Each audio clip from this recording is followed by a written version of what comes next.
Okay, so let's move on. So let's say we have a function of two variables, call it f, and say we set x equal to c, and we look at what the function looks like now. So if we set x equal to c, some number, we'll get a function of y only.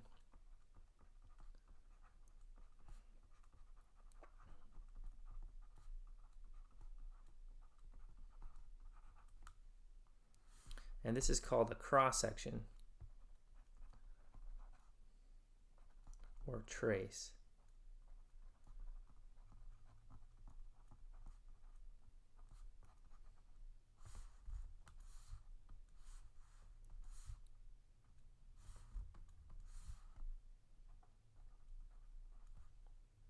In the plane x equals c.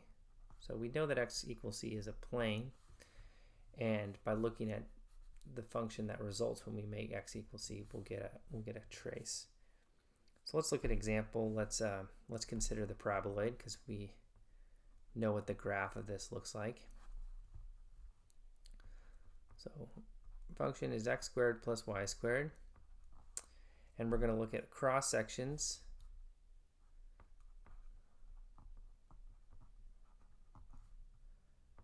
Cross sections x equals 0, 1, and 2. All right, so if we set x equal to 0, 1, and 2, we'll get, well, if x is 0, that gives us f equals y squared. If x equals 1, we'll get 1, f equals 1 plus y squared. And if x equals 2, we'll get f equals 4 plus y squared. Okay, so let's graph these cross sections.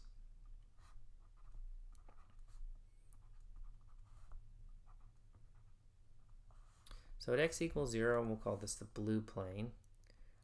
We're going to have y squared. So in this plane, in this y equals 0 plane, or excuse me, x equals 0 plane, it's where all the points at x equals 0, it's this plane. The function looks like x squared, y squared, excuse me. So it looks like y squared here. So that's the first cross section. And then if we look at x equals 1, so we go down the x-axis 1 unit, we get f equals 1 plus y squared. So we're slightly higher, we're 1 unit up. We get that cross section. And then if we look at x equals 2, we're going to be up 4 units, and that's pretty much at the top here, so it looks like that. So you can see as x increases, the parabola shifts up, and you can get a good idea of what's happening here by connecting the tops of these. So you can see we're getting this bowl shape, or we're covering the bowl shape, because these cross sections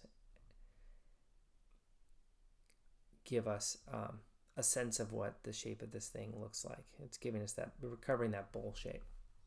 And we can do this with cross sections in the y direction. So y equals 0, 1, 2. And if we did that, let's do that really quick. So if we made y equals 0, then f would be, well, it would just be x squared. If y was 1, then f would be x squared plus 1. And then if y was 2, we'd get f equals x squared plus 4. So we'd get a really similar picture here. We'd be looking at it at a different angle, but it's really the same picture. We get these 3 planes, and then we have the traces in those planes, or the cross sections in those planes. So we get x squared which is just a parabola centered at the origin. Then we get x squared plus 1, that's a parabola that shifted up. And then we get x squared plus 4, which is a parabola that shifted way up. And you can see if we connect these, we're getting this bowl shape. Try that last bit again here, just connecting those. So we're getting that bowl shape. As we move out along the y-axis, these cross-sections are shifting up, which is giving us a sense of the shape of this paraboloid. Let's look at another example.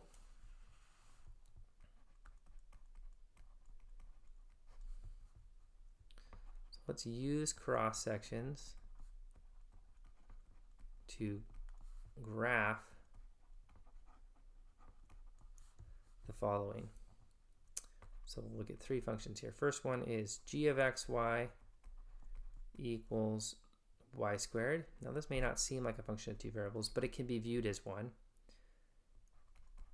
F of xy equals root 4 minus x squared, and then c h of xy equals y squared minus x squared plus 1. This one's a really strange one. All right, so let's do A first. So notice that no matter what x is, the cross section is going to be y squared. So no matter what x is, we're going to get these parabolas that go through the origin.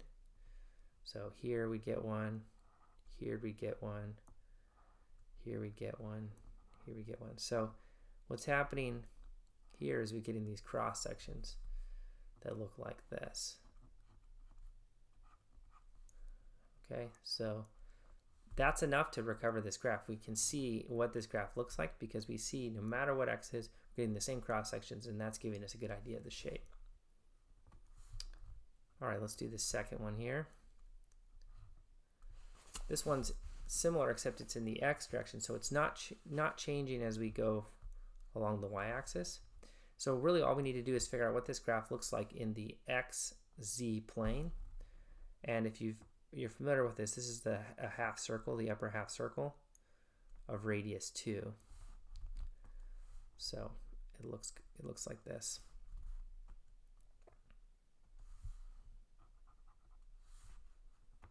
Okay, and the cross sections are going to be the same.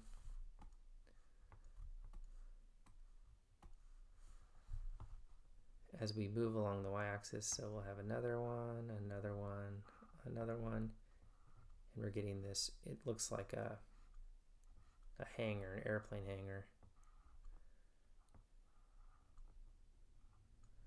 So that's the graph of this guy.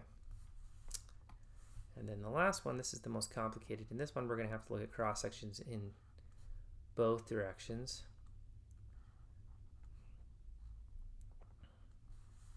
So we'll start with the x.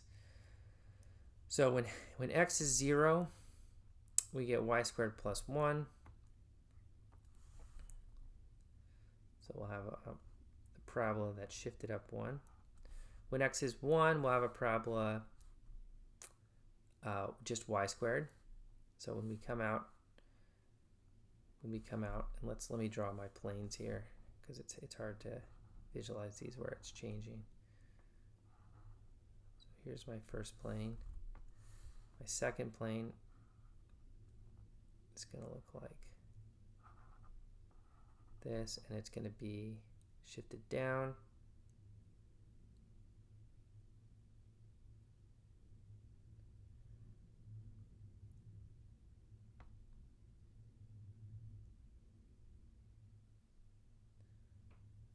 So it's going to be, yeah, right here.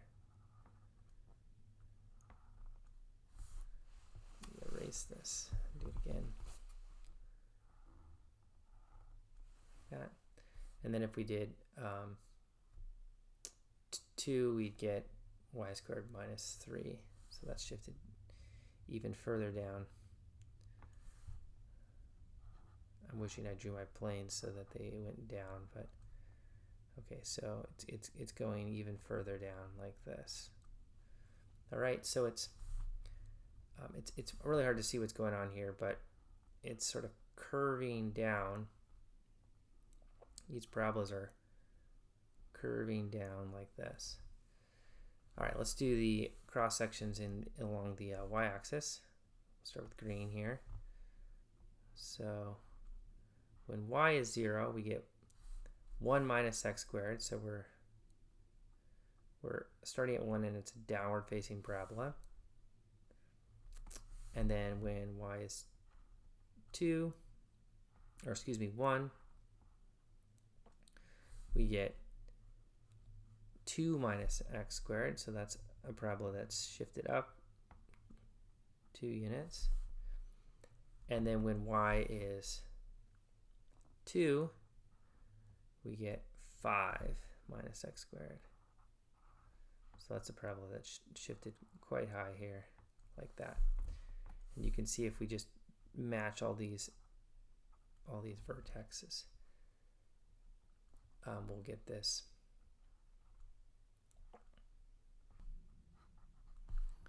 All right, so if we combine these, we get a parabola. Goes like that.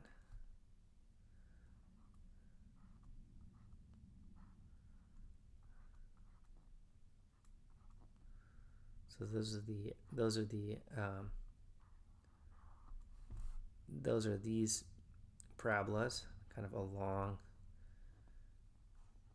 along the x-axis. You get all these parabolas. So it's going down as you go out from 0, and then if you go in the opposite direction, it goes down again. So you get this these parabolas that are going down and then going down.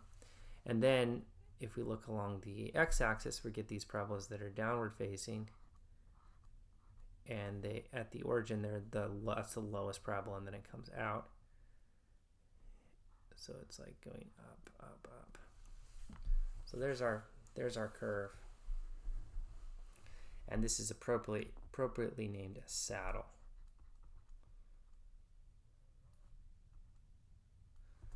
Going back to these examples, these are called cylinders. They're not our traditional cylinder, it's generalized cylinder here. But these are cylinders in the x and y directions.